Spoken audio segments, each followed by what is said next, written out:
Number Dhaka ভ 3427 থানায় case করে দাও। কেটে পর মলিক সাহেব টেম্পল একদম জ্যান্ত পুঁতে ফেলবে। সরো সরো ড্রাইভার গাড়ি চালাও।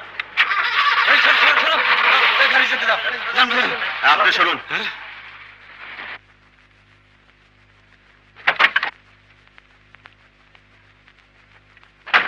কে আপনি? পাবলিক মানে জনসাধারণ, আপনাদের দামি গাড়ির নিচে চাপা পড়া যাদের অভ্যেস। What do you mean? কি বলতে চান? বলতে চাই শুধু গাড়ির নাম্বার দেখিয়ে চলে গেলে চলবে না, ছেলেটার হাসপাতালের বেড নাম্বারটাও আপনাকে জেনে যেতে হবে। দাঁড়িয়ে দেখছেন কি? সবাই মিলে ওকে মেম সাহেবের দামি গাড়িতে তুলে দিন। হ্যাঁ ভাই, আসো আসো আসো। খবরদার, ওকে গাড়িতে তুলবে না। তুলবে তো বটেই, এবং আপনি নিজে ওকে হাসপাতালে নিয়ে যাবেন। আমি নিয়ে যাব? হ্যাঁ, অসম্ভব। অ্যাক্সিডেন্ট যখন আপনারই গাড়িতে হয়েছে তখন হাসপাতালে আপনি নিয়ে যাবেন। কারো হুকুম শোনার বা মানার অভ্যেস আমার নেই, সুতরাং যা হবার নয় তা নিয়ে বাড়াবাড়ি করে এখানে কোনো লাভ হবে না। গাড়ির ড্রাইভার রইল, হাসপাতাল বা জাহান্নাম যেখানে খুশি পাঠানোর দায়িত্বটা আপনাকেই দিয়ে গেলাম। এই রিক্সা, মতিঝিল চলো। ওকে হাসপাতালে নিয়ে যান। হাসপাতালে তোকে একদিন যেতে হবে। এভাবে পরের ঝামেলায় নিজেকে জড়িয়ে একদিন খুন জখম হয়ে যাবে। তোর কথা ভাবতে ভাবতে যেদিন মরবো সেদিন বুঝবি। ও কথা বলো না মা, জন্মের পর বাবাকে দেখিনি। তোমার স্নেহ মমতার আদর্শকে আঁকড়ে ধরে আমি বড় হয়েছি, তাই নীতি আর কর্তব্যের সাথে আমি কখনো আপোষ করতে পারি না মা। হয়েছে হয়েছে, এবার আসল কর্তব্যটা পালন কর। কি? নতুন চাকরি, প্রথম দিনেই দেরিতে গেলে চাকরি নাও তো হতে পারে। মা, তোমার দোয়া আমার সাথে থাকলে আমার চাকরির অভাব হবে না।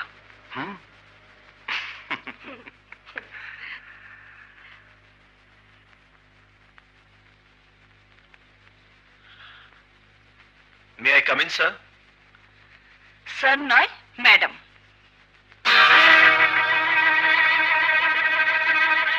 আপনি এখানে?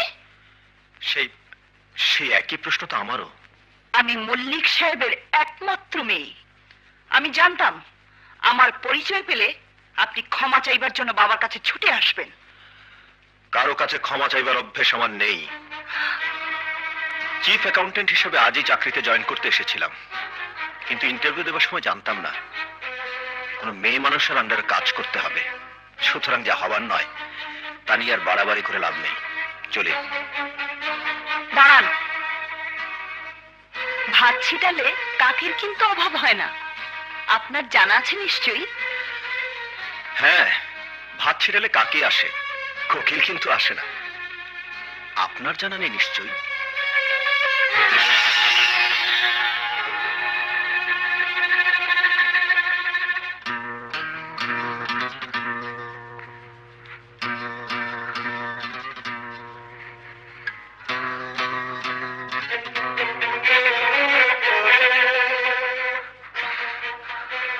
চিফ অ্যাকাউন্টেন্ট হিসেবে আজই চাকরিতে জয়েন করতে এসেছিলাম, কিন্তু ইন্টারভিউ দেওয়ার সময় জানতাম না কোনো মেয়ে মানুষের আন্ডারে কাজ করতে হবে।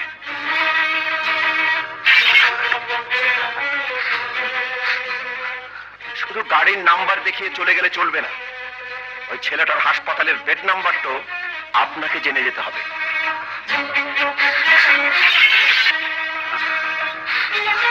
ভাত ছেটেলে কাকি আসে, কোকিল কিন্তু আসে না। আপনার জানা নেই নিশ্চয়ই।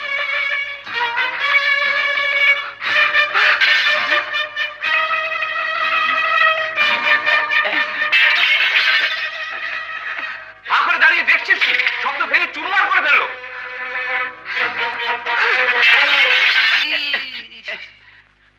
কি হয়েছে রিনি?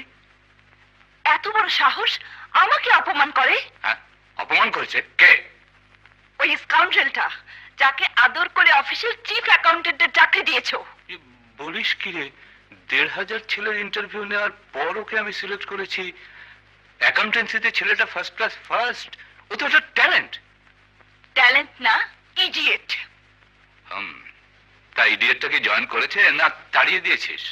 চাকরিতে ঢুকলে তো তাড়াবো, উল্টো আমাকে অপমান করে চাকরিতে জয়েন না করে চলে গেছে। অর্থাৎ আমার ইন্টারভিউ নেওয়াটাই বৃথা গেল। কি বললে? মনে হচ্ছে আবার অনুরোধ করে তাকে ফিরিয়ে এনে অফিসে বসাতে চাও? না না না না, অসম্ভব। কি আশ্চর্য, এত বড় সাহস আমার মেয়েকে অপমান করে।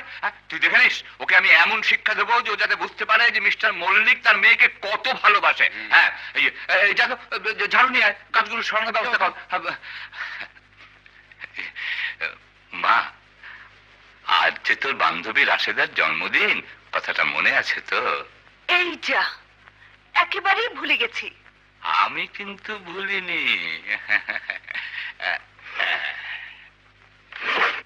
এই নে, এটা রাশেদাকে প্রেজেন্ট করে আসবি। হ্যাঁ, ড্রেসিং টেবিলে আয়নাটা সারাতে হবে। চল চল চল চল।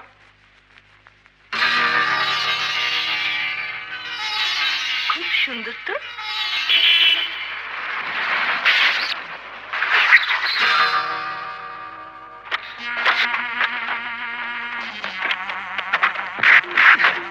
নামুন। কে তোমরা? আত্মীয় ছাড়া কি কেউ সোনা দানা নিতে পারে? আপনারা আত্মীয় ভাবতে পারেন। কে? পরম আত্মীয় ছাড়া কেউ কি সোনাদানা নিতে পারে? আপনাদের পরম আত্মীয় ভাবতে পারেন? হ্যাঁ,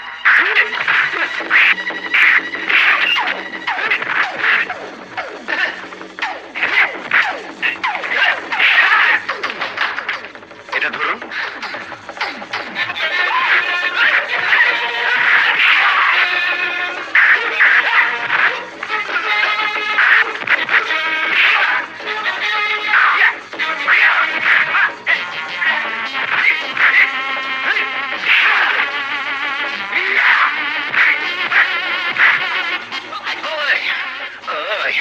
দেখে তো ছাত্র মনে হয় না, এই বয়সে তো পড়াশোনা করার কথা। এই হারামজাদা হাইজেকার হলে কি করে?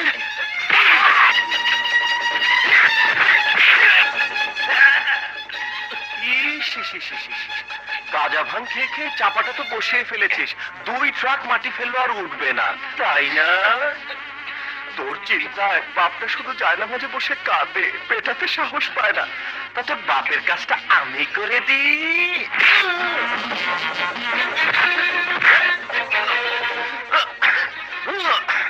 এই যে আলালের ঘরের দুলাল, মেয়ে ছেলে দেখলে ইঞ্চি ইঞ্চি ভাব জাগে। হ্যাঁ, তা বাপ কটা বিয়ে করেছে?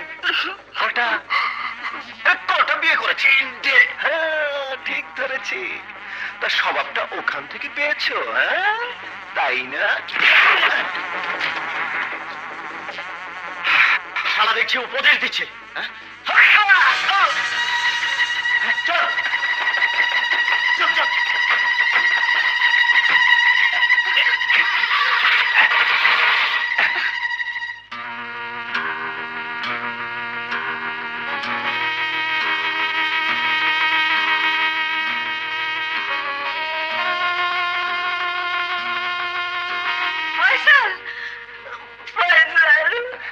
ভয়ের কিছু নেই, বিপদ কেটে গেছে, ওনাকে ঘুম পাড়িয়ে রাখা হয়েছে।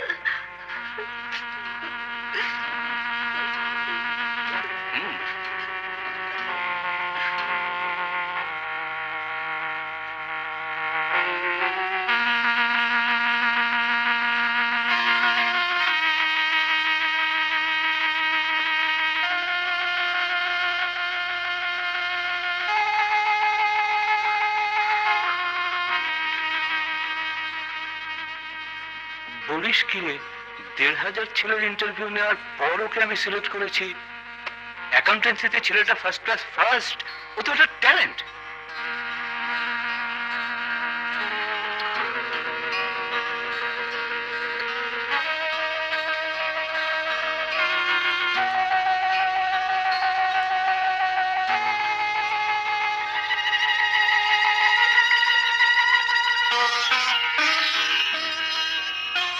আসুন। এখন কেমন আছেন? পারফেক্টলি ওকে।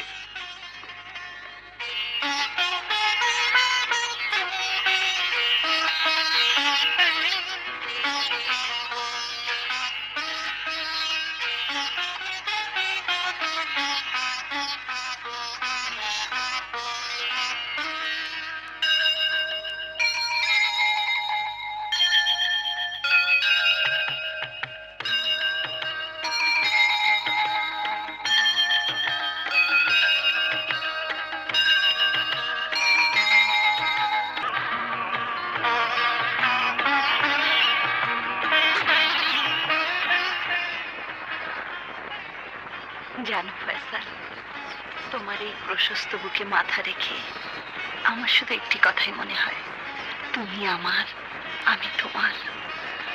তোমার বুকের পাঁজর দিয়েই আমার সৃষ্টি। তোমাকে আপন করে পাবো বলেই হয়তো আমার জন্ম। তোমার বিশ্বাস, তোমার ভালোবাসা। আর তোমার? আমি যে বিশ্বাস আর অবিশ্বাসের দোলায় দুলছি। ও কথা বলছো কেন? মধ্যবিত্ত ঘরের খেটে খাওয়া মানুষ আমি। তোমার সামাজিক প্রতিষ্ঠা আর আমার দারিদ্র্য কোনোদিনই একসাথে কথা হবে না। ফয়সাল, আভিজাত্য আর দারিদ্র কোনোদিনই এক ছাদের তলায় বসবাস করতে পারে না রিনি। তাই তো তোমাকে হারাবার ভয় আমার সবচেয়ে বেশি। আভিজাত্য যদি তোমাকে আমার কাছ থেকে কেড়ে নিতে চায় তাহলে ছেড়ে, সেই আভিজাত্যে আমার প্রয়োজন নেই। তুমি আমার জীবন, আমার গর্ব, আমার অহংকার। রিনি,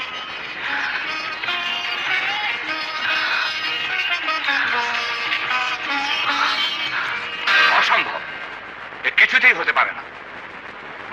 আমি আমার বন্ধুর ছেলের সাথে তোর বিয়ের সমস্ত কথা পাকা করে রেখেছি। তোমার কথা তুমি ফিরিয়ে নাও বাবা। যার জন্য আমার কথা ফিরিয়ে নিতে হবে, জানতে পারি কে সে, কি তার পরিচয়। ঐশ্বর্য আর প্রাচুর্যের দাড়িপাল্লা ওজন করলে তার পরিচয় মূল্যহীন। তবে সামাজিক মূল্যবোধের মূল্যায়নে সে এক সাধারণ ঘরের অসাধারণ ব্যক্তিত্ব। না ফয়সাল, ১৫০০ ছেলের ইন্টারভিউ নিয়ে তুমি যাকে ট্যালেন্ট বলে স্বীকৃতি দিয়েছ। আমি তাকে স্বীকৃতি দিয়েছিলাম আমার অফিসের কর্মচারী হবার জন্য, আমার একমাত্র মেয়ের স্বামী হবার জন্য নয়। বাবা, মিনিমাম একটা স্ট্যান্ডার্ড না রেখে তুই এত নিচে নেমে যাবি এ আমি ভাবতেও পারিনি। তুই আমার আত্মবিশ্বাসের অমর্যাদা করেছিস।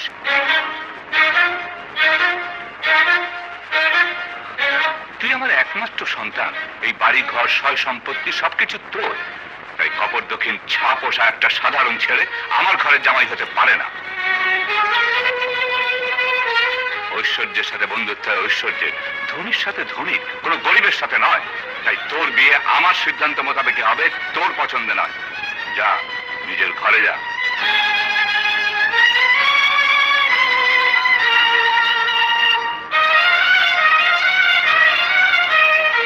হুজুর, আপামনির পায়ের শব্দে আমি ভূমিকম্পের আওয়াজ শুনেছি।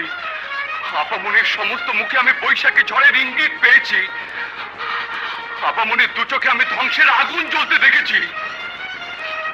দোহাই আপনার, এত বড় সর্বনাশের হাত থেকে এবারই সুখ শান্তি বাঁচান। আপামনির সিদ্ধান্তকে মেনে নিন। আমার এটা পুতুল খেলার সিদ্ধান্ত নয়, জীবন নিয়ে খেলার সিদ্ধান্ত। আর যে সিদ্ধান্তে মেয়ের জীবনটা নষ্ট হয়ে যেতে পারে, বাবা হয়ে কিছুতেই সে সিদ্ধান্ত মেনে নেওয়া যায় না। আর যদি তুই কোনো সন্তানের বাবা হতি তবে বুঝতি।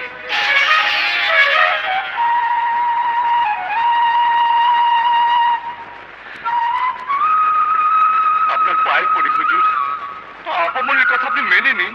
রহমান ভাই,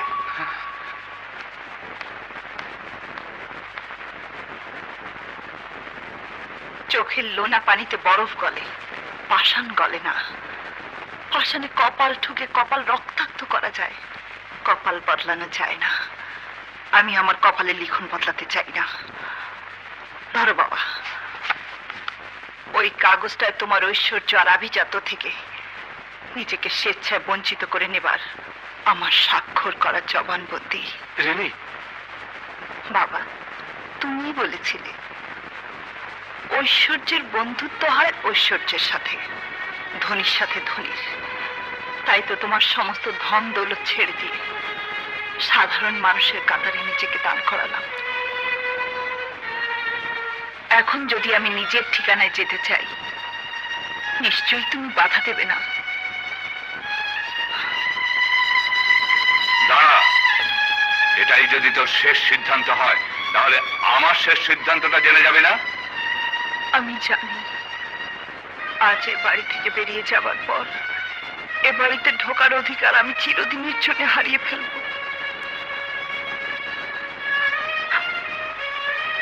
সেই সাথে হারিয়ে ফেলব তোমার স্নেহ মমতা হারিয়ে ফেলবো তোমাকে বুকে জড়িয়ে ধরে বাবা ডাকার অধিকার। না না না, এটা আমার শেষ সিদ্ধান্ত নয়। আমার শেষ সিদ্ধান্ত ফয়সালের সাথেই তোর বিয়ে হবে।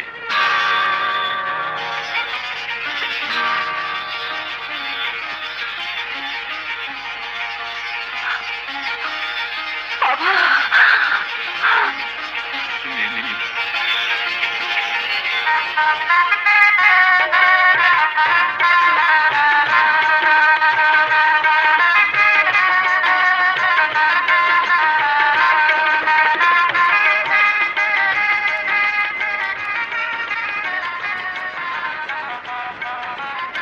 আমার জীবন, আমার গর্ব, আমার অহংকার।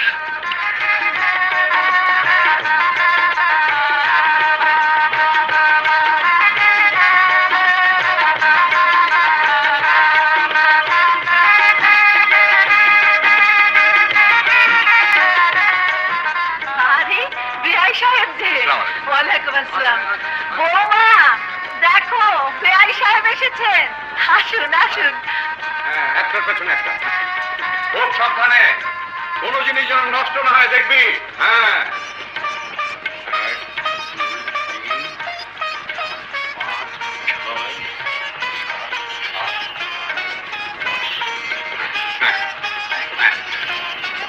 বাবা তুমি?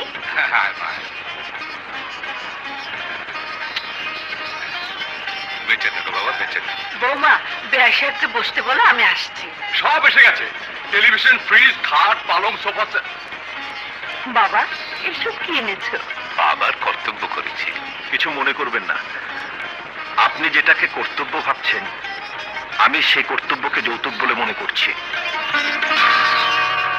হ্যাঁ, যৌতুক দেয়া বা নেয়া দুটোকে আমি মনে প্রাণে ঘৃণা করি।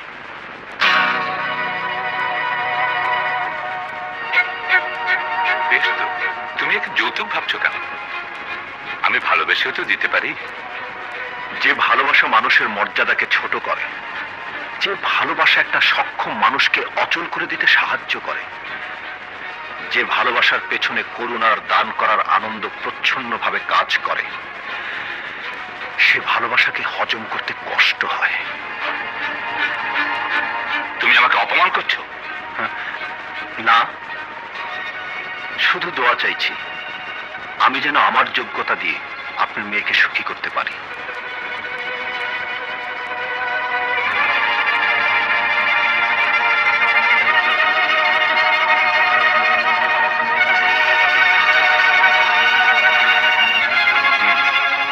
এই জিনিসগুলো ফিরিয়ে নিয়ে চল।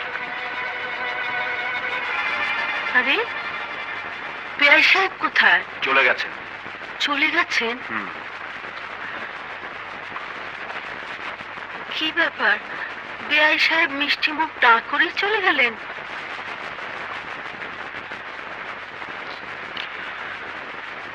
বিশ্বাস করো, আমি তোমার বাবাকে অপমান করতে চাইনি। তবু যদি অন্যায় হয়ে থাকে আমাকে ক্ষমা করে দিও।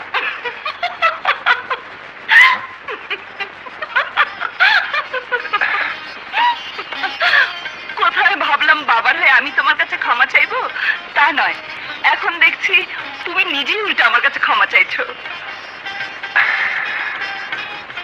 আজ আমি এমন স্বামীর গরবে গরবে, যে স্বামী তার যোগ্যতা দিয়ে তার স্ত্রীকে সুখী করতে চায়। রিনি,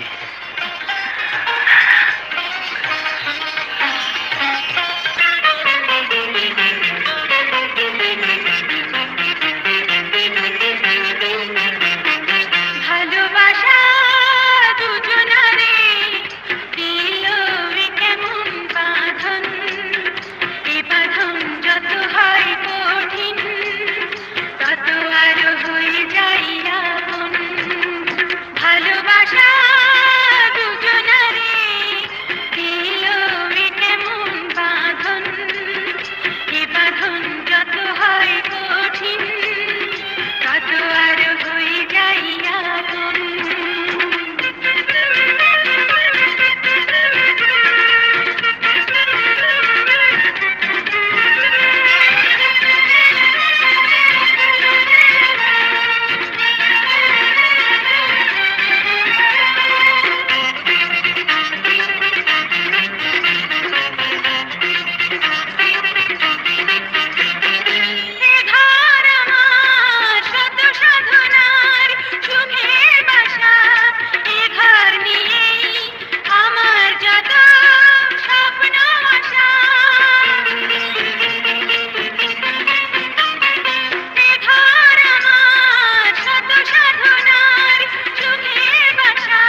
আল্লাহ আমার প্রতি মেহেরবান। বাচ্চাও নেই, ঝামেলাও নেই। বাচ্চা হলে বড় হবে, বড় হলে বিয়ে হবে, বিয়ে হলে আপনাদের মতো ঝামেলা হবে। পৃথিবীতে অনেক বাপ মেয়ে আছে, কিন্তু আপনাদের মতো কেউ নেই। রহমত ভাই, হুম। বাবা আমার উপর রাগ করে যদি আমার বাড়িতে না এসে থাকতে পারে, তবে আমি কেন পারবো না? বাবা যতদিন আমার বাড়িতে না আসবে, আমিও ততদিন বাপের বাড়ি যাব না। আপনারা আপনাদের মান অভিমানের দড়িতে শক্ত করে গিট্টু দিয়ে বসে থাকুন।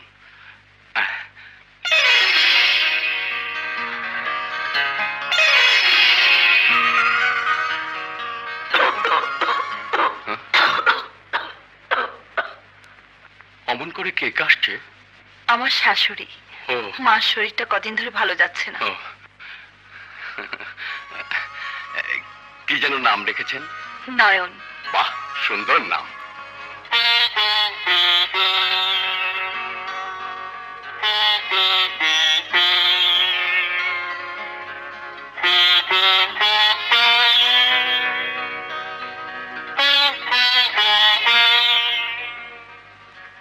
কার উপরে অভিমান করে নিজেকে কষ্ট দিচ্ছেন? সত্যি করে বলুন না হুজুর, এই খোকামনের মুখখানা আপনার দেখতে ইচ্ছে করে না? আদর করতে ইচ্ছে করে না? কেন করবে না? রহমত, আমি কি মানুষ নই? মন বলে কি আমার কিছু নেই? শুধু দুঃখ, মেয়ে হয়ে তিনি আমাকে চিনল না। আসলে আপনারা দুজনেই দুজনকে চেনেন না, কিন্তু আমি চিনি। আপামনিকে একবার টেলিফোনে আসতে বলুন। আপনার টেলিফোন পেলে আপামনি ঠিকই খোকামনিকে নিয়ে চলে আসবে। হ্যাঁ, এই শুনছো? আরে কাছে আয় না, একটা কাজ কর, কাল সকালে চলে যায়।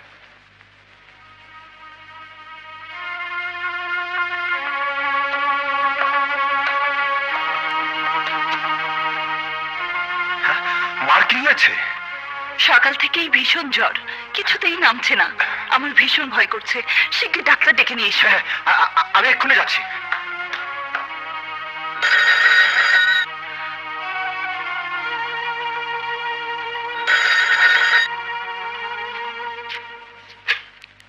হ্যালো, কে? আপামনি, আপনি তাড়াতাড়ি চলে আসুন। আপামনি, হুজুরের স্ট্রোক করেছে। স্ট্রোক? কখন করলো? এখন কেমন আছে? ভালো না, শ্বাস নিতে খুব কষ্ট হচ্ছে। আপনি তাড়াতাড়ি চলে আসুন আপামনি। মাকে একা রেখে কি করে আসবো? মার যে ভীষণ জ্বর। ও ডাক্তার নিয়ে ফেলে আমি আসছি। দেরি করলে হুজুর হয়তো আপনাকে না দেখেই মারা যাবেন আপামনি। ঠিক আছে, আমি আসছি, এক্ষুনি আসছি। আপামনি এক্ষুনি আসছেন? হ্যাঁ। শোনো, জি। মাকে জলপটি দিতে থাকো। আর তোমার সাহেব এলে বলবে আমার বাবা খুব অসুস্থ, টেলিফোন পেয়ে তাকে দেখতে গেছি। জি, বলবো।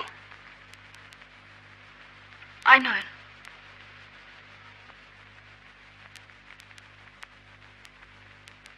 কিরে, এখন আসছে না কেন? আসবে তো বেবি ট্যাক্সি নয়, রিক্সায়। প্লেনে তো নয় যে বলা মাত্রই চলে আসবে।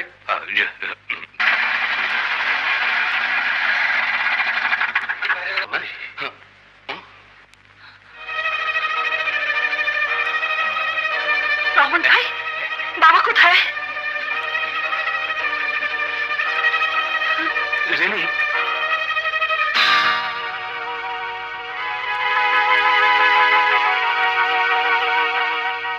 বাবা তুমি? হ্যাঁ, আমি। অতৃপ্ত চোখ দুটাকে একটু তৃপ্তি দেবার আশায় তোকে মিথ্যে খবর দিয়ে এখানে ডেকে আনিয়েছি। বল, আমি অন্যায় করেছি? তোর পথে অপেক্ষা করতে করতে আমি হাঁপিয়ে উঠেছি, তাই তোর কাছে মিথ্যে বলেছি। বল, আমি অন্যায় করেছি? সত্যি যদি অন্যায় করে থাকি তাহলে তুই আমাকে ক্ষমা করে দে মা। না বাবা, তুমি কোনো অন্যায় করনি, কোনো অন্যায় করনি। মা, বাবা, আসুন, বসুন।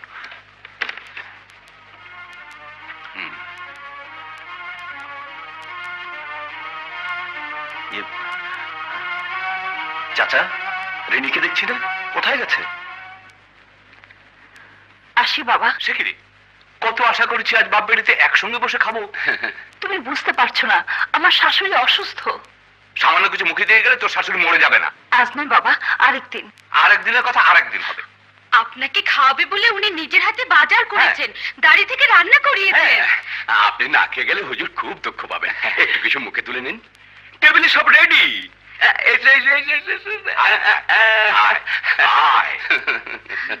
এক্স-রে প্লেট আর রিপোর্টটা নিয়ে আমার সাথে চেম্বারে দেখা করবেন। জি চলুন, আপনাকে পৌঁছে দিয়ে আসি। মাকে দেখো, আর তোমাদের বেগম সাহেবের বাবা কেমন আছে আমি দেখে আসি। চলুন। নে মা।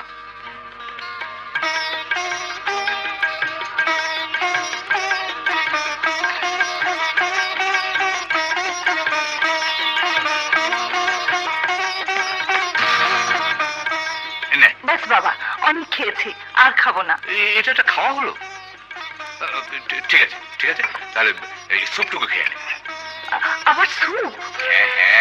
হ্যাঁ, মুরগির স্যুপ, যা তোর সবচেয়ে প্রিয় খাবার। ও বাড়িতে গিয়ে স্যুপের কথা তুই ভুলে যেতে পারিস, কিন্তু আমি ভুলিনি।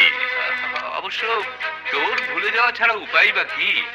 অভাবের সংসার, অল্প বেতন, এ টাকায় বেচারা সংসারই চালাবে না তোকে স্যুপ খাওয়াবে নাকি? ঠিক বলিনি? বাবা, ওদের সম্পর্কে আর একটা কথা বললি? ঠিক আছে ঠিক আছে, আর বলবো না। নে খেয়ে নে। না, আর খাবো না। খাবো না বললেই হলো? ওষুধ না খেলে ভালো হবে কি করে? নাও। মা তুমি বসো, আমি আসছি। কোথায় যাচ্ছ? রিক্সা ডাকতে। মার বুকের একটা এক্সরে করাতে হবে। তা তোমার বাবা এখন কেমন আছেন? ভালো। তোমাকে না বলে গেছি বলে কিছু মনে করনি তো? এতে মনে করার কি আছে? অসুস্থ বাবাকে দেখতে গেছো, দাওয়াত খেতে তো আর যাওনি। অফিসে গিয়েছিলে? সময় পেলাম কোথায়? তাহলে এক কাজ করো, আমি মার এক্সরেটা করিয়ে আনি, তুমি বরং অফিসে যাও। ঠিক বলেছ। অফিসে না গেলে আবার চাকরিটা চলে যেতে পারে, আর চাকরিটা চলে গেলে ছাপোষা মানুষ, অভাবের সংসারটা চলবে কি করে? কি এই নাও, মার এক্সরেটা করিয়ে নিও।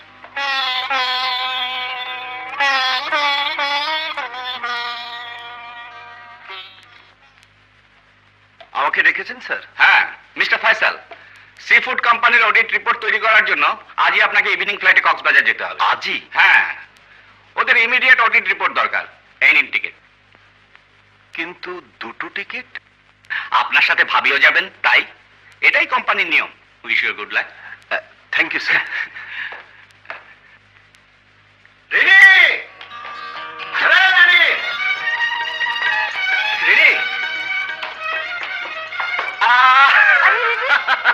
কি হলো? তোমার জন্য একটা সুখবর নিয়ে এসেছি। কি? আজ ইভিনিং ফ্লাইটে তুমি আর আমি কক্সবাজার যাচ্ছি। সত্যি? জি, সাগর সৈকতে উচ্ছল আনন্দে গভীর অনুভূতিতে হারিয়ে যাব আমরা দুজন। ভুল করছেন কবি সাহেব, আমরা তিনজন, আর সব অনুভূতির 12টা বাজিয়ে দেবে খোকার চিৎকার। আমি সবকিছু গুছিয়ে তাড়াতাড়ি তৈরি হইনি।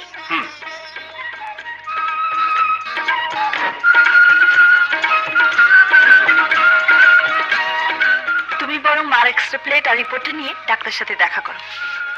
হ্যাঁ ঠিক বলেছ।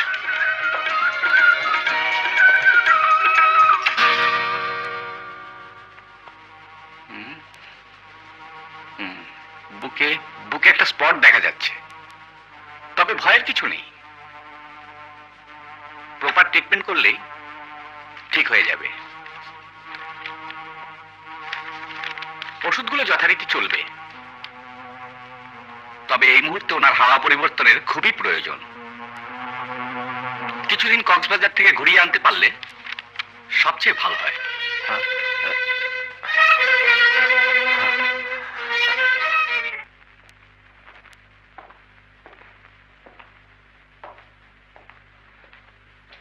বাস, আমার দায়িত্ব শেষ। এবার তুমি আদেশ করলে তোমার হাত ধরে বেরিয়ে পড়তে পারি। রিনি, ডাক্তার বললেন মার হাওয়া পরিবর্তনের খুব দরকার।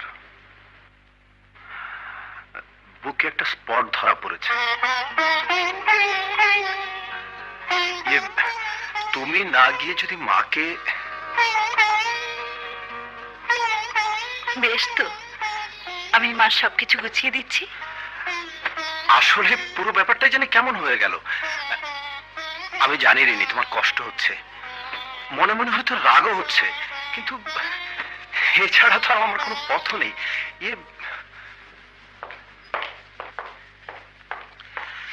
এই মুহূর্তে যে আরেকটা টিকিটের ব্যবস্থা করবো তারও সময় নেই। কি যে করি। খামোখা কানের কাছে ঘ্যানর ঘ্যানর করুন না তো, মায়ের জিনিসপত্রগুলো ঠিক মতো গুছাতে দাও। তার মানে তুমি সত্যি রাগ করেছো? কি করে বুঝলে? তোমার কণ্ঠস্বর আর ভাব দেখে। তার মানে? মানে সোজা, তোমার চোখ মুখ বিরক্তিতে কুঁচকে আছে। মায়ের যাওয়াটাকে তুমি সহজভাবে মেনে নিতে পারছো না। ছি, তোমার কাছ থেকে আমি এটা আশা করিনি। যতই নিজেকে স্বাভাবিক করার চেষ্টা করো না কেন, আসলে যে তুমি রাগ করেছো এটা সত্যি। এতটাই যখন বুঝতে পেরেছো, তখন শুধু শুধু কথা বাড়াচ্ছ কেন? আহা, কথার পিঠে কথা আসে তাই বলছি। সত্যি কথাটা স্বীকার করতে তোমার কোথায় যেন একটু বাধে। মনটাকে একটু বড় করার চেষ্টা করো, বুঝলে? ছোটখাটো ব্যাপার নিয়ে অসভ্যের মতো তর্ক করো না। অসুস্থ মাকে নিয়ে কক্সবাজার যাওয়া প্রয়োজন, সেটা আমি তোমার চেয়ে কম বুঝি না। হ্যাঁ, তার প্রমাণ তো তোমার ব্যবহারই পাচ্ছি। কি বলতে চাও তুমি? চেহারা দেখেই মনের কথা বোঝা যায়, মুখে বলতে হয় না। বেশ তো, আমি স্বীকার করছি আমি রাগ করেছি।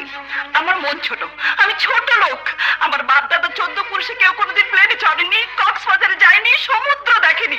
সেখানে যাওয়ার জন্য আমার মন পুড়ে যাচ্ছে, তোমার পা ধরে পড়ে আছি। তা জানো তোমার মাকে নিয়ে কে তোমাকে বারণ করেছে, কে আজকে দেখেছে? ফয়সালের সাথে তুমি যাবে বৌমা? রিনি যাবে না, আমার সাথে তুমি যাবে। অসম্ভব। বিয়ের পর বৌমা তোর সাথে কোনোদিন কোথাও বাইরে বেড়াতে যায়নি, তারও তো স্বাদ আহ্লাদ বলে একটা কিছু থাকতে পারে। তোমার বৌমার স্বাদ আহ্লাদের চাইতে তোমার যাওয়ার প্রয়োজনটা বেশি, তাই তুমি যাবে। খোকা, আমি বলছি বৌমাই যাবে। না, তুমি যাবে। যেতে হলে বৌমা যাবে, আমি যাব না। বেশ, তোমাদের কারোই যেতে হবে না, আমি একাই যাব। খোকা, রাগ করে যাচ্ছিস যা, কিন্তু দাদু ভাইয়ের জন্মদিনের আগেই ফিরে আসবি কিন্তু। যেখানে তুমি অসুস্থ সেখানে কোনো হই হুল্লোড় চলতে পারে না, তাই জন্মদিনের উৎসব হবে না।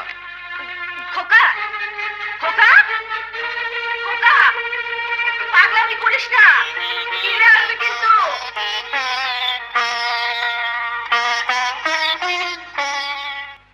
আলবাত হবে। দাদু ভাইয়ের জন্মদিন খুব ধুমধাম করে আমার বাড়িতেই হবে। না বাবা, বলছিলাম কি, বলা বলির আর কোনো দরকার নেই, জন্মদিন হতেই হবে। This is my decision. হ্যাঁ,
আমার ব্যক্তিগত ব্যাপার। আমার ছেলের জন্মদিন এ বাড়িতে হবে না বলেই যে ও বাড়িতে হবে, এটা আমি সহজভাবে মেনে নিতে পারছি না। তাতে কি হয়েছে? দাদু ভাইকে নিয়ে আমার যেমন আনন্দ করতে ইচ্ছে করে, তেমনি বেআই সাহেব যদি দাদু ভাইকে নিয়ে আনন্দ করতে চায়, তাতে তার অন্যায় কোথায়? যে আনন্দ অভাব অনটনের সংসারকে উপহাস করে, যে আনন্দ মায়ের অসুস্থতাকে উপেক্ষা করে, সেই আনন্দে তুমি কোনো অন্যায় খুঁজে না পেলেও আমি অন্যায় বলে মনে করব।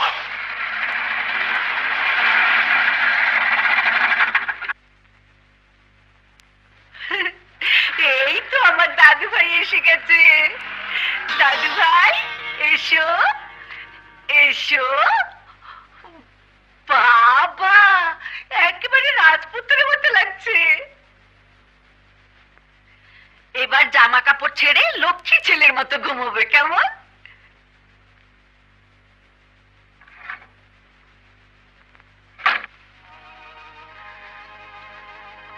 কখন এলে?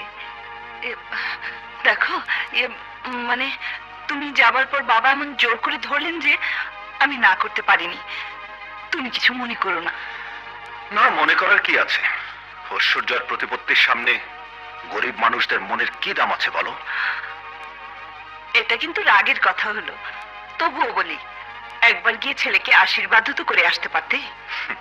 ছেলে যখন বড়লোক দাদুর আশীর্বাদ পেয়েছে, তখন গরিব বাবার আশীর্বাদের কোনো প্রয়োজন আছে কি? স্পষ্টভাবে বললেই তো পারো, তুমি ঐশ্বর্যকে ঘৃণা করো বলেই আমাদের বাড়িতে যাওনি। মিথ্যার আশ্রয় নিয়ে এই সত্যকে কেন গোপন করছো? নিষ্ঠুর সত্যকে অনেকে সহ্য করতে পারে না, তাই।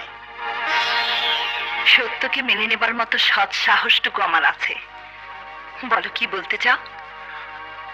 যদি বলি নয়নের জন্মদিনের অজুহাতে বাপের টাকায় বিলাসিতায় গা ভাসাতে গিয়েছিলেন,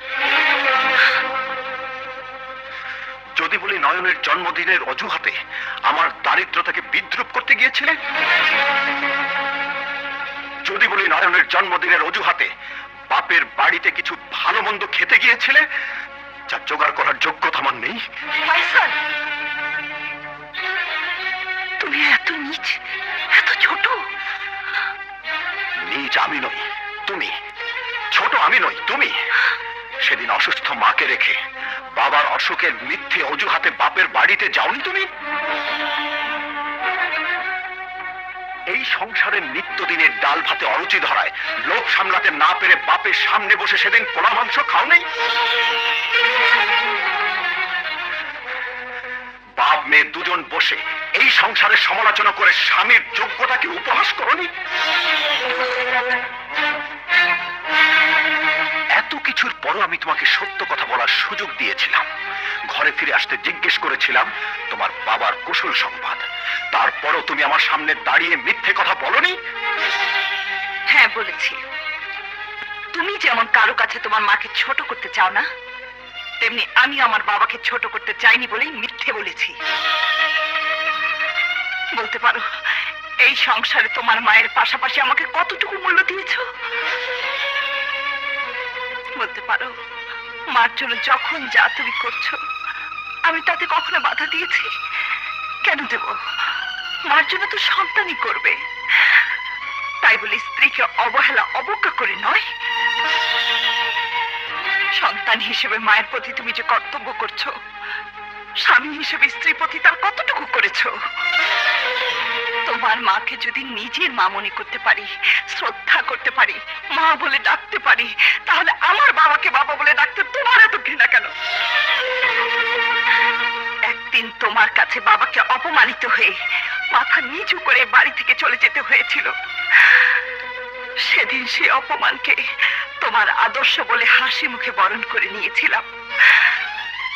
তখন বুঝতে পারিনি তোমার মিথ্যে আদর্শ শুধু আমার বাবাকেই অপমান করার জন্য। আমার বাবাকে যদি ঘৃণা করা, অশ্রদ্ধা করা তোমার আদর্শ হয়, তাহলে আজ থেকে তোমার মাকে আমি মা ডাকবো না, শ্রদ্ধা করবো না, শুধু অবহেলা করবো, ঘৃণা করবো।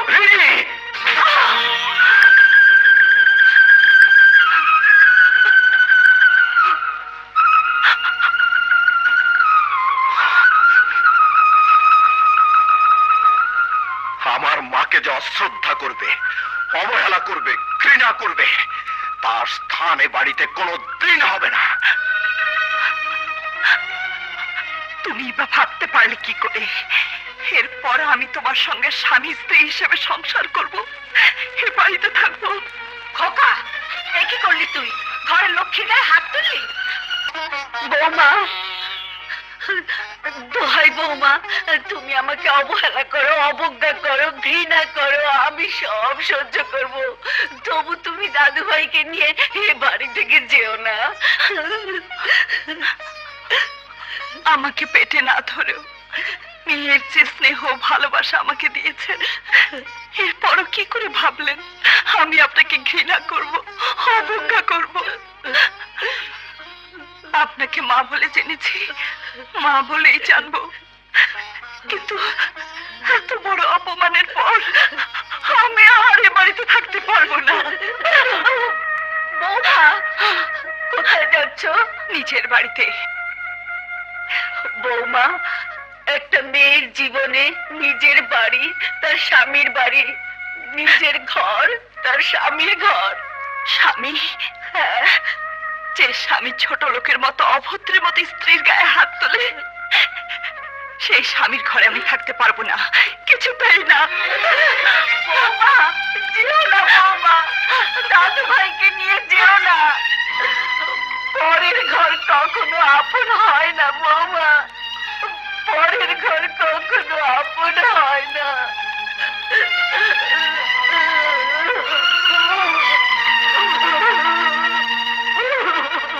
কি স্কাউন্ডারটা তোর গায়ে হাত তুলেছে? ইডিয়েটটা ভেবেছে কি তোর কেউ নেই, মল্লিক মরে গেছে?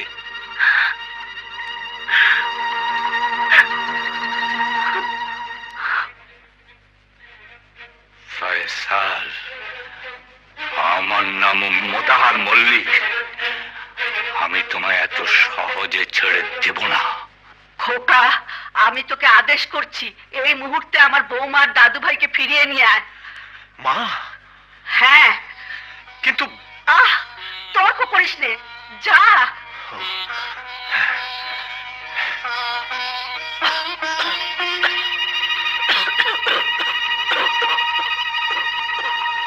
কি হয়েছে আপা? কিছু না।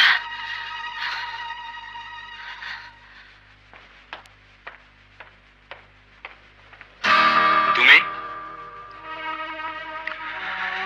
আমি রিনিকে নিয়ে যেতে এসেছি। কথাটা বলতে তোমার লজ্জা হলো না? রিনির গায়ে হাত তুলে আবার তাকে নিয়ে যেতে এসেছো কোন অধিকারে? যে অধিকারে স্বামী তার স্ত্রীকে নিয়ে যেতে পারে। কিন্তু রিনি তোমাকে আর স্বামী বলে স্বীকার করে না। খুব শিগগিরই সে তোমাকে তালাকনামা পাঠাবে। এই নিষ্ঠুর শব্দটি আপনি যত সহজ উচ্চারণ করতে পারলেন, রিনি তা কোনোদিনই পারবে না। এই জঘন্য মিথ্যে বলে আমাকে ফিরিয়ে দেবার চেষ্টা করে লাভ নেই। রিনিকে আমি নিয়ে যাবই। You scoundrel! তোমার এত বড় সাহস, তুমি জোর করে আমার বাড়িতে ঢুকতে চাও? আই সে গেট আউট, নইলে তোমাকে আমি দারোয়ান দিয়ে ঘাট ধরে বার করে দেবো। মিস্টার মল্লিক, এই অপমানের জবাব আমি দিতে পারতাম, কিন্তু দেব না।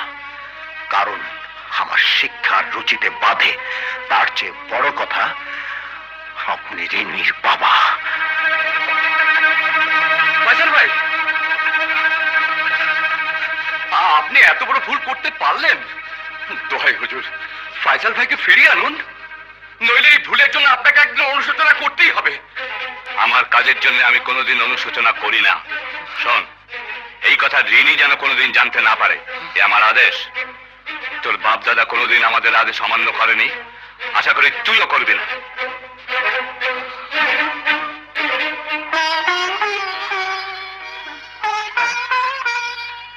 ডাক্তার সাহেব, আপনি? উনি কেমন করছে দেখে আমি নিজেই ডাক্তার সাহেবকে নিয়ে এসেছি। বৌমা আসেনি? কিরে, চুপ করে আছিস কেন? আমার দাদু ভাই কই? আমার দাদু ভাই কই? কি হয়েছে মা? এত ডিটোরেট করলো কেন বুঝতে পারছি না। মাগো, ইমিডিয়েটলি ওনাকে হাসপাতালে ট্রান্সফারের ব্যবস্থা করুন। আমি ওখানেই যাচ্ছি। মা, মার জিনিসপত্রগুলো গুছিয়ে দাও। আচ্ছা। না, আমি কোথাও যাব না। মা, মা তুমি ছেলে মানুষই করো না। বলছি তো আমি কোথাও যাব না। খোকা, তুই শুধু আমার দাদু ভাইকে আমার কাছে এনে দে, দেখবি আমি ভালো হয়ে যাব। মাগো, বিশ্বাস কর খোকা, ডাক্তার আমাকে ভালো করতে পারবে না যতক্ষণ বাড়ির লক্ষ্মীকে ফিরিয়ে না আনবি, যতক্ষণ আমার দাদুকে আমার কোলে ফিরিয়ে না দিবি। আমি কসম খেয়ে বলছি, ততক্ষণই বাড়ি ছেড়ে আমি কোথাও যাব না। আমার এই শেষ অনুরোধটুকু রাখ খোকা। যা, বৌমা আর দাদু ভাইকে ফিরিয়ে নিয়ে আয়। যা।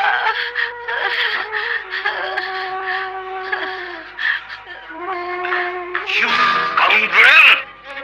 তোমার এত বড় সাহস, তুমি জোর করে আমার বাড়িতে ঢুকতে চাও? I say you get out! নইলে দারোয়ান দিয়ে ঘর ধরে তোমাকে আমি বার করে দেবো। কি রে খোকা, থামলি কেন? যা খোকা যা, আমার দাদু ভাইকে নিয়ে আয়। যে বাড়িতে আমার দাদু ভাই নেই, সে বাড়িতে আমি বেঁচে থাকতে চাই না। আল্লাহ, তুমি আমাকে নিয়ে যাও। মা, মা তুমি ও কথা বলো না। মা, ও কথা বলো না। আমি তোমাকে কথা দিচ্ছি, যেভাবে পারি তোমার নয়নকে আমি তোমার কোলে তুলে দেব। মা,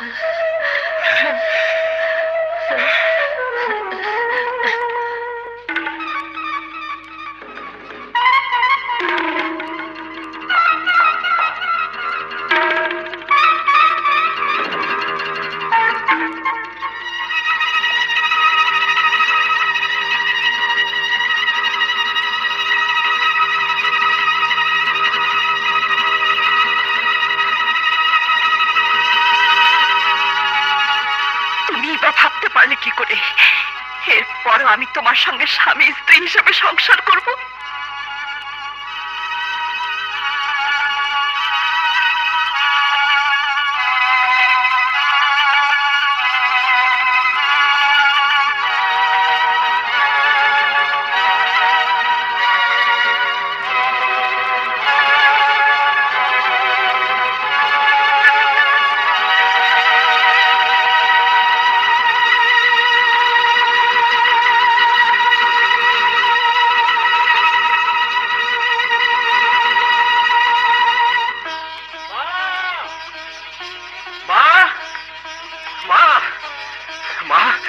আমি তোমার কথা রেখেছি। মা, তোমার দাদু ভাইকে তোমার কাছে নিয়ে এসেছি।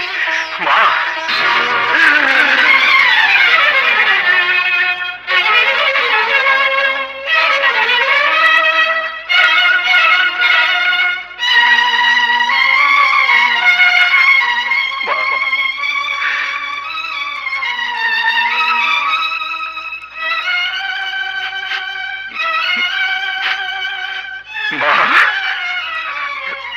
তুমি বলেছিলে দাদু ভাইকে দেখলে তুমি ভালো হয়ে যাবে। আমি আমার কথা রেখেছি। মা, আমি আমার কথা রেখেছি।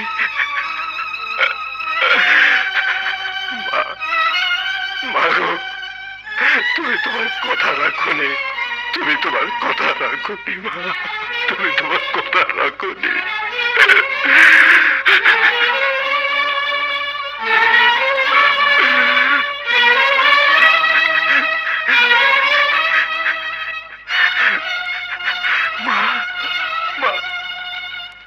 তুমি তোমার কথা রাখোনি কেন? মা, মা তুমি তোমার কথা রাখোনি। তোমার কথা রাখোনি।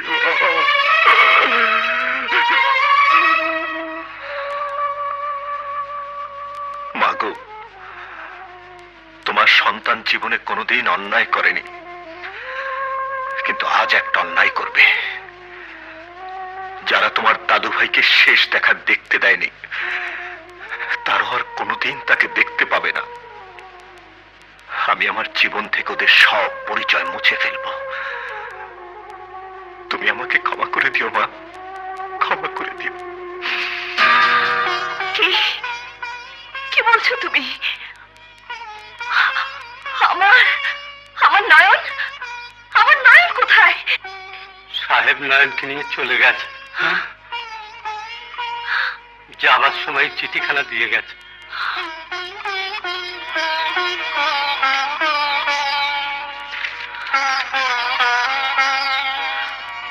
রিনি, তোমার জন্য আমি আমার মাকে হারিয়েছি, তাই এবার তুমি বুঝতে পারবে মার কাছ থেকে ছেলেকে আলাদা করার যে ব্যথা, সে ব্যথা কত কঠিন, কত নির্মম। নয়নকে তুমি আর কোনো দিনই ফিরে পাবে না।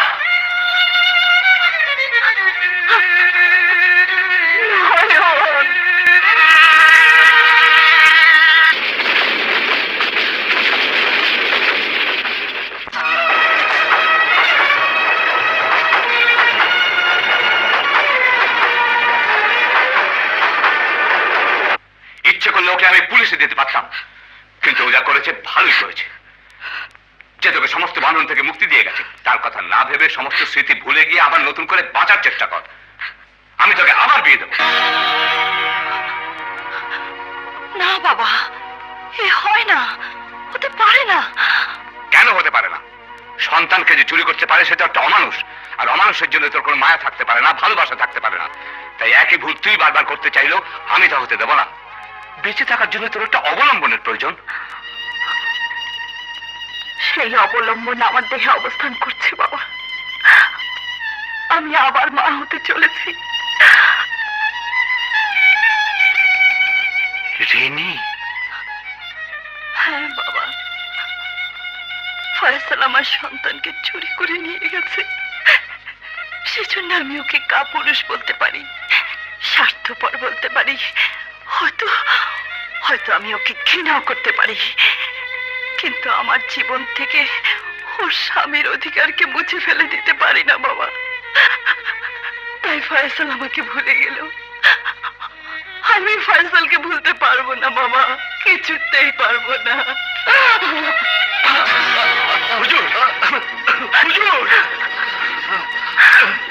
আপনি